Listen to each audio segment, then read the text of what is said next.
तो बेसिस जो है, एक बेसिस से दूसरे बेसिस में कैसे चीजों को ट्रांसफर किया जाता है, आज हम ये सीखेंगे। इस पर क्वेश्चन भी करेंगे और ये सबसे महत्वपूर्ण चीजों में से एक है, बेसिस चेंज करने वाला जो फॉर्मूला है। तो पहले हम कंसेप्ट को सीख लेते हैं और उसके बाद फिर एप्लीकेशन सीखेंगे उसके। हमारे पास कोई फाइनाइट डायमेंशनल है, late VF be a finite dimensional vector space and T from V to V a linear transformation.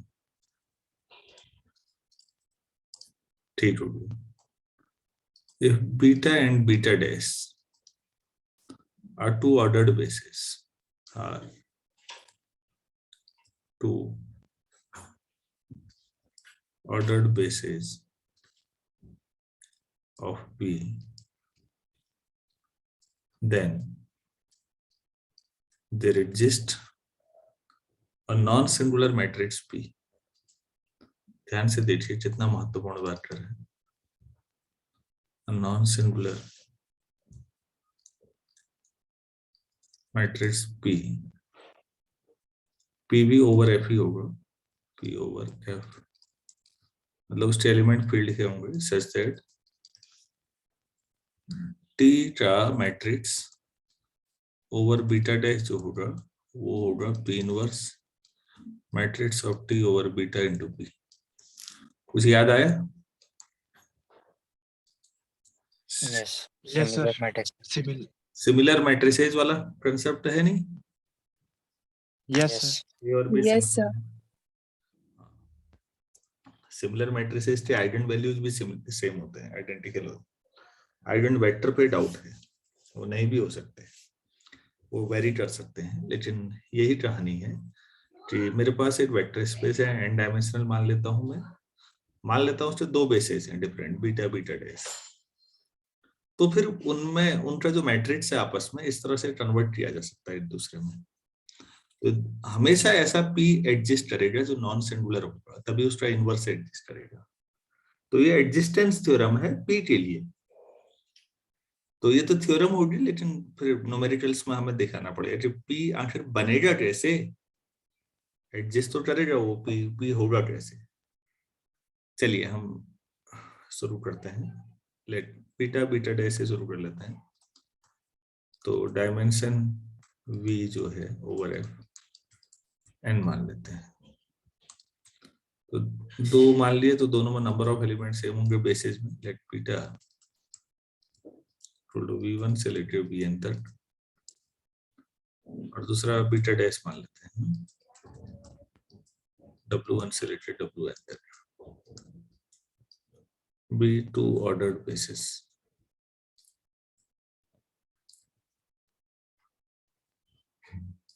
ordered basis of V। ठीक हो गया। Then for every Vj, हमने T of Vj कल भी बातचीत की थी, और J इस बार तो बहुत अच्छा है, 8 ही है, तो 1 से n तक ले लीजिए, तो हमें एक रिजल्ट मिलेगा T of Vj समेशन कल की तरह ही है, alpha Ij Vj Vi, I से I में है तो J में समेशन होगा 1 to n। नहीं, J तो ऊपर लिख दिया तो I में ही होगा, J तो यहाँ लिख दिया है ट्रांसलेट आता है, तो फिर ये I होगा।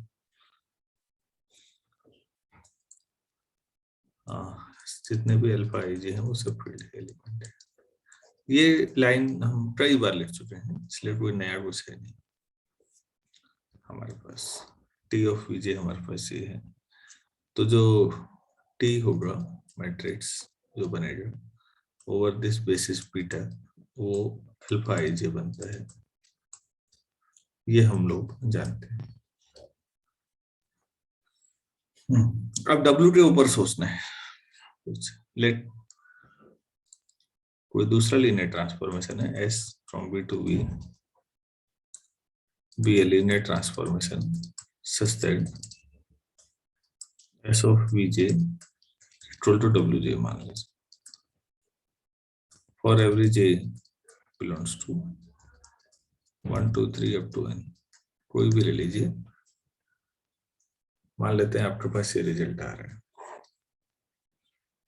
अच्छा चलिए ठीक है, इसको हम थर्ड ले लेते हैं।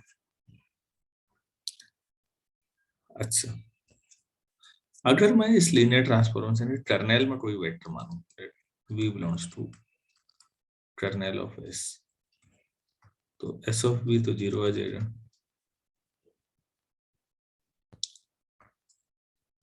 तो v को मैं ऐसा लिख सकता हूँ, v बेसिस तो है v1 plus lambda n bn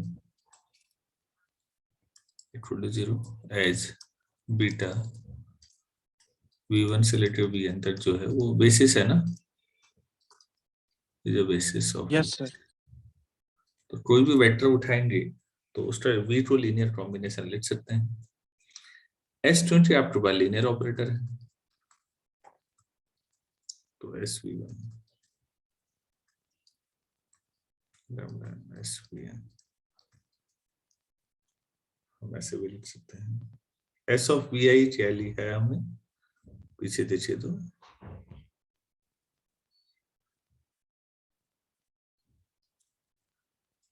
sir W ये है। तो s ऑफ v1 क्या होगा, W1 1 lambda w1 equal to 0। लेकिन w1 से wn तक जो एलिमेंट्स हैं वो भी बेसिस के एलिमेंट हैं बीटा डैश के, और बेसिस के एलिमेंट है तो कहने की जरूरत नहीं है कि वो लीनियरली इंडिपेंडेंट होंगे। तो इसका मतलब लैम्डा 1 से लेकर लैम्डा 10 सभी 0 होंगे एज, क्योंकि w1 से लेकर wn तक जो वेक्टर है वो लीनियरली इंडिपेंडेंट है। तो सारे लैम्डा 0 हो गए, सारे लैम्डा 0 हो जाएंगे तो v 0 हो जाएगा, यस v ये है 0 हो जाएगा। तो इसका मतलब कर्नेल ऑफ s क्या हो जाएगा, केवल 0 वेक्टर। तो s इसका मतलब इन्वर्टिबल हो गया,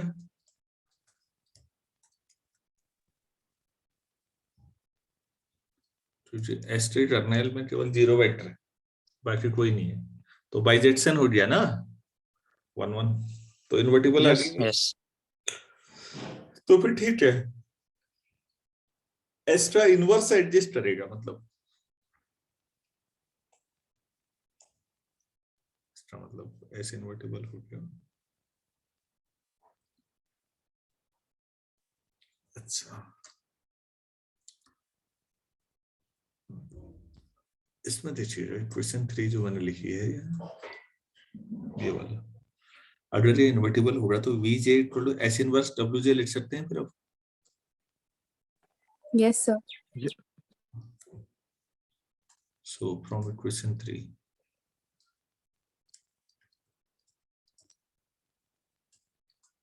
vj इक्वल टू, क्योंकि s इन्वर्टिबल है ही, wj j equal to 1 2 3,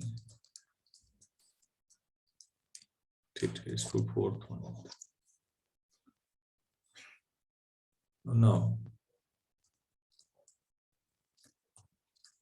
s inverse ले रहा हूँ, s इनवर्स ले रहा हूँ तो wj लेता हूँ, वो यही जो ऊपर है, तो st को तो एक साथ ही रहने दो, खाली अभी s इनवर्स wj कैलकुलेट करिए। तो st तो ठीक है, s इनवर्स wj कितना है, सर VJ vj यूज किया आपने 4, तो ये हो जाएगा s of t vj। t of vj हमने शुरू में डिफाइन किया है, summation alpha i j vi I from 1 to,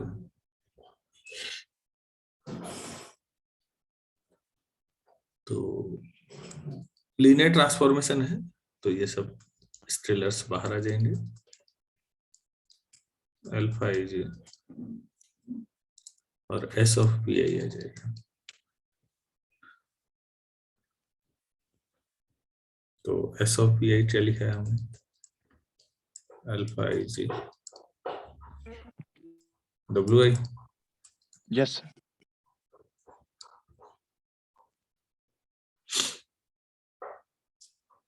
तो आपके पास S T S inverse W J आपने लगाया और वो इतना आया है। तो फिर एस टी एस इनवर्स का अगर मैट्रिक्स सही है, बीटा डैश चल रहा है, इसमें डब्ल्यू में ऑपरेट किया है, तो कितना आना चाहिए मैट्रिक्स, अल्फा आई जे आना चाहिए या नहीं? Yes, sir. अल्फा आई जे किसका आया था, इक्वेशन 2 देखिए तो टी ऑपरेटर का मैट्रिक्स है वो बीटा बेस पर।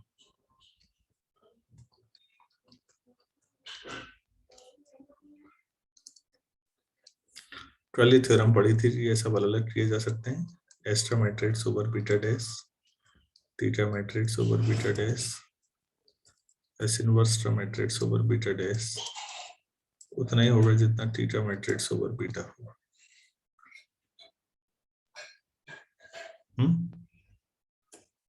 तो लेट एस आपके पास ओवर बीटा डैश को पी मान लीजिए, तो क्या हो जाएगा,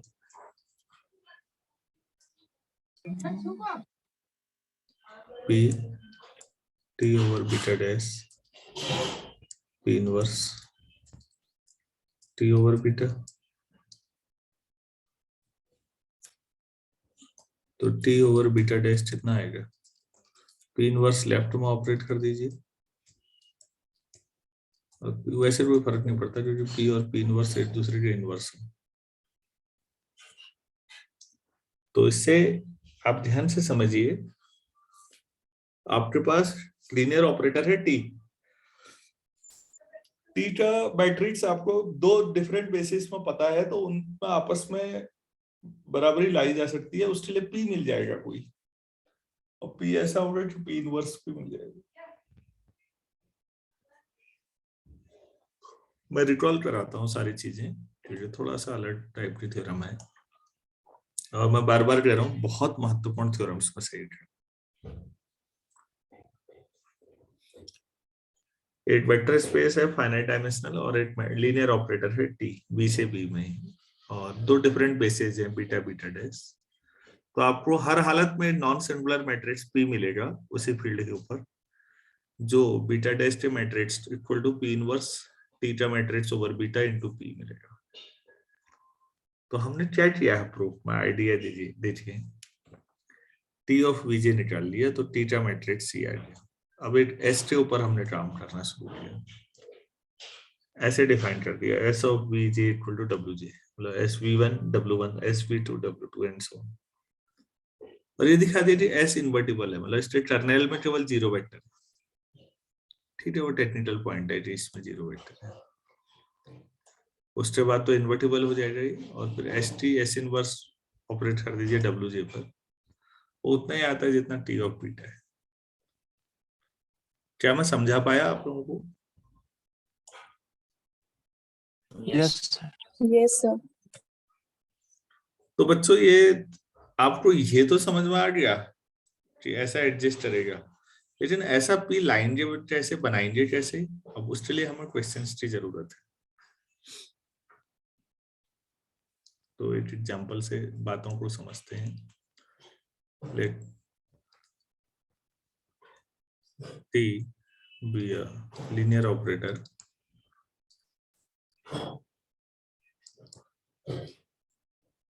on R2 such that T of x1 x2 equal to x1 comma 0। ये लीनियर ट्रांसफॉर्मेशन है, ठीक है। पता है इस तरह के मैप को क्या बोलते हैं?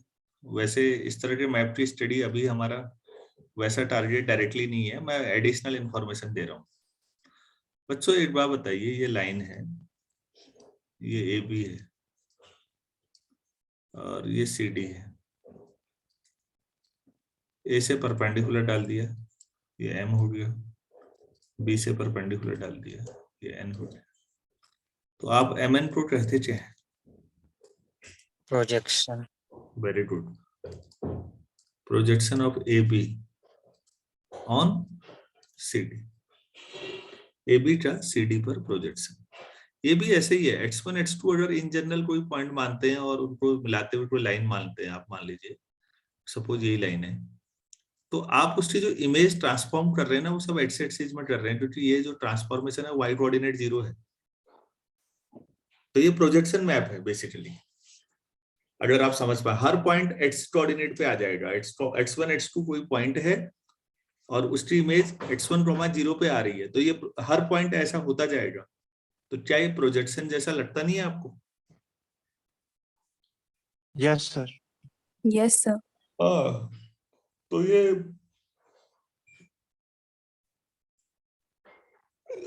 अभी टोपोलॉजी में आएंगे, प्रोजेक्शन मैप जब पढ़ते हैं पीजी में।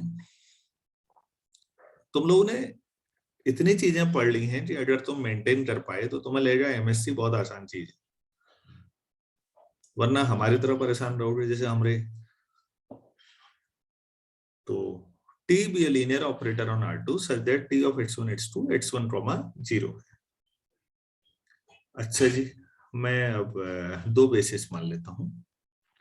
Late beta B the standard basis, beta B the standard basis of R2 and beta dash 1 1 2 1 is another basis। दो बेसिस हो गए, ठीक हो गया। फाइंड द मैट्रिक्स P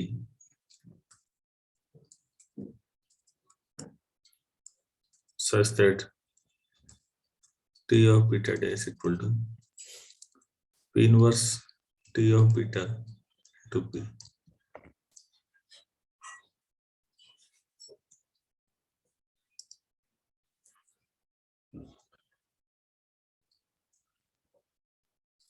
चलिए ठीक।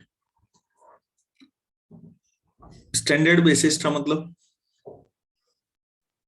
1001 1,0,0. बीटा में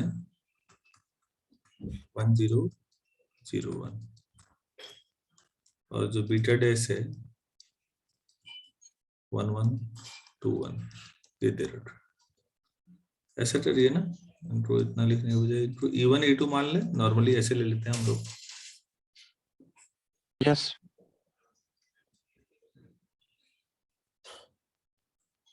इनको भी कुछ मानना पड़ेगा, x1 x2 मान ले वेक्टर्स। ये ठीक है, दोनों का मैट्रिक्स देखते हैं पहले। T of E1 तो T of 1, 0 1, T of x1 x2 सबसे ऊपर वाली लाइन में सवाल में दे रखा है, तो वहां से T of 1, 0 कितना आएगा? जो x 1, एक्सिस में 0. उसका प्रोजेक्शन क्या होना है, वो तो वही रहेगा, 1, 0 ही रहेगा। अब इसको E1 E2 की टर्म में लिखना है, 1 times 1, 0 प्लस 0 times 0 1, सही है? Yes.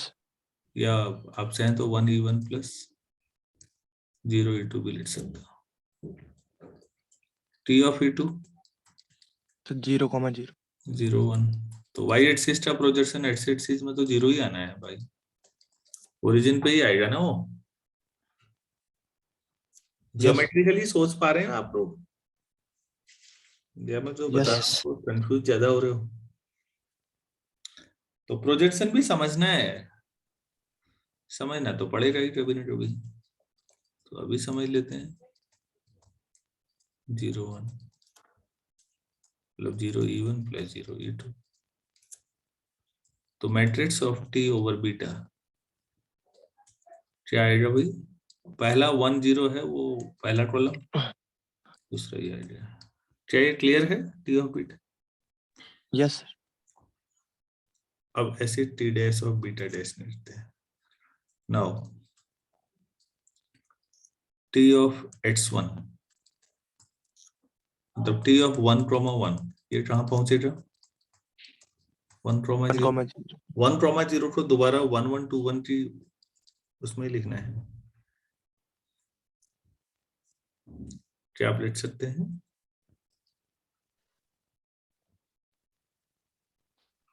नहीं लिख रहा है तो वैसे समझ लो, lambda times 1 1 plus mu times 2 1 equal to कितना लिखना है यार?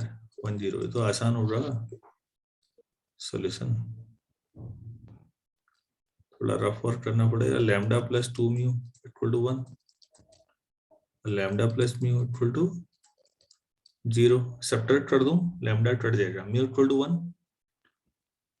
क्यों? म्यू इक्वल टू 1 तो लैम्डा इक्वल टू -1। तो लैम्डा मतलब माइनस टाइम्स 1,1 मतलब -1 टाइम्स, और 1 टाइम्स 2,1 ऐसे लिखो, या -1 इंटू x1 लिखने का मन हो रहा है किसी का तो ऐसे लिख लो भाई।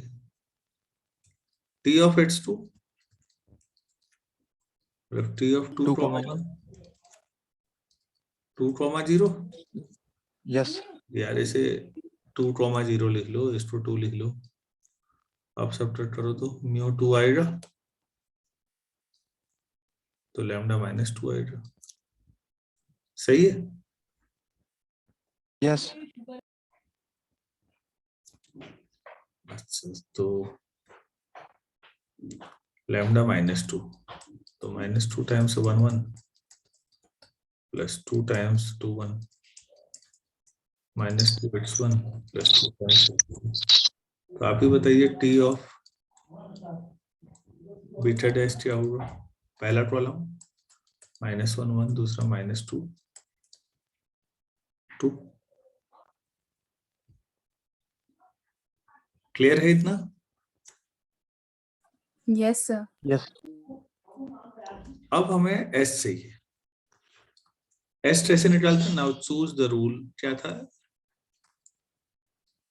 चूज द लीनियर ट्रांसफॉर्मेशन, मतलब एस आप R2 से R2 में ही लेंगे, such that S of E1 H1 ले लीजिए, एस ऑफ E2 H2 याद आ रहा है, एस ऑफ VJ WJ लिया था या नहीं थ्योरम में? VJ पहले वाले Yes, sir. बेसिस के एलिमेंट थे या नहीं? WJ दूसरे वाले बेसिस के एलिमेंट थे? सोचिए। यस पिछले में ना बीटा के एलिमेंट थे V1 V2 V3 Vn, और बीटा डैश थे W1 W2। तो अब जो P है, आपने क्या माना था? एस का linear transformation over right dash. अच्छा, तो बस सोचना है कि अच्छा ऐसा अगर हमें मतलब P माना क्या है, अगर आप ये समझ पा रहे हैं तो आसानी से हो जाएगा बच्चों। क्लियर हुआ नहीं हुआ? Yes, sir. अच्छा देखो भाई, फिर अब कैसे निकालें एस्ट्रा x1 के ऊपर। तो x1 कितना है भाई? कहाँ गया x1? x1 कहाँ गया? कितना था? 1 1। 1 अब s के लिए फॉर्मूला तो है नहीं कोई, तो हम इसको क्या 1,1 को ऐसे लिख सकते हैं, 1 इंटू 1,0 प्लस 1 इंटू 1,0, मतलब 1 इंटू E1 प्लस 1 इंटू, आप थ्योरम पे जाइए, बार बार यही किया होगा हमने वहां एस में भी। V जो लिया था वेक्टर, वो V1 V2 Vn का लीनियर कॉम्बिनेशन बनाया था ना पहले बेसिस से। Yes, sir. तो S लीनियर ट्रांसफॉर्मेशन लिखा है आपने, तो ये क्या होना चाहिए? S of E1 E1 plus 1 into S of E2 as S is, तो S of E1 कितना है बच्चों? लिखा तो है X1. x1 plus 1 into x2, तो S of x1 ये आ गया है। क्लियर है? Yes. चलो फिर एक और दोबारा करते हैं। ऐसा यही सीखना मेन है यार। S of x2 करते हैं। x2 कितना है भाई? 2,1, तो 2E1 plus 1E2 लिख दूं डायरेक्ट अब? Yes, sir. तो 2S of E1 1S of E2, S of E1 x1 plus 1 into x2, ठीक है ना? तो S Yes. का बीटा डैश के रिस्पेक्ट में क्या होगा फिर आपका मैट्रिक्स? पहला कॉलम 1 और 1, सेकंड कॉलम हाँ, 2 और पहला कॉलम 1 1, दूसरा कॉलम 2 1। P आ गया? Yes sir. तो P निकाल दिया आपने।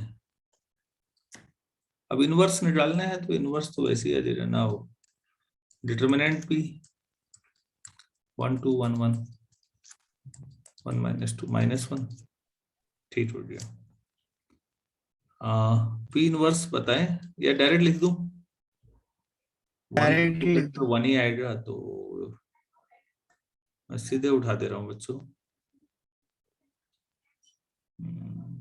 इनवर्स इधर, तो ये पहला तो -1 आएगा, दूसरा इधर 2 2, तीसरा फिर तो बाहर -1 से ही चलना है केवल। प्रोफैक्टर तो 2/2 में डायरेक्ट ही पता लग जाते हैं। 1 + 1 आएगा सर, -1, ये P इनवर्स आ गया। आपने P भी निकाल दिया तो P इनवर्स कोई बड़ी बात नहीं है। और अगर आप चाहते हैं ट्रेसी ने ये पूछा वेरीफाई करो, वेरिफिकेशन, वेरिफिकेशन का मतलब P inverse T of beta और P, तो P इनवर्स कितना है? -1 2 1 -1। T ऑफ बीटा कितना है? क्या आया था? 1 0 0 0। T ऑफ बीटा तो शुरू में लिखा था, ये नहीं है T ऑफ बीटा 1 0 0 0, और P 1 2 1 1। आप करके देख लीजिए ये कितना आना चाहिए? T of beta dash.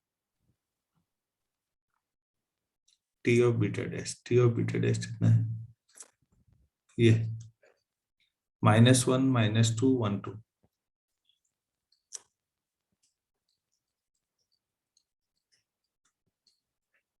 तो बेसिस ही चेंज हो जा रहा है भाई, मैट्रिक्स जो है। क्या मैं समझा पाया आप लोगों को? Yes sir. Yes, sir.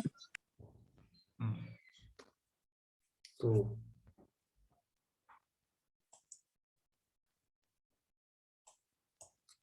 Question दे रहा हूं मैं, आप लोग ट्राई करिएगा।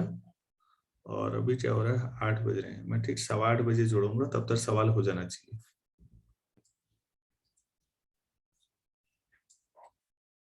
क्वेश्चन दे रहा हूं, T, let T be a linear transformation on R2 such that T of x1 x2 minus x2 x1, तो बीटा तो वही है, स्टैंडर्ड बेसिस ले लिया 1 0 0 1, और बीटा डैश है 1 2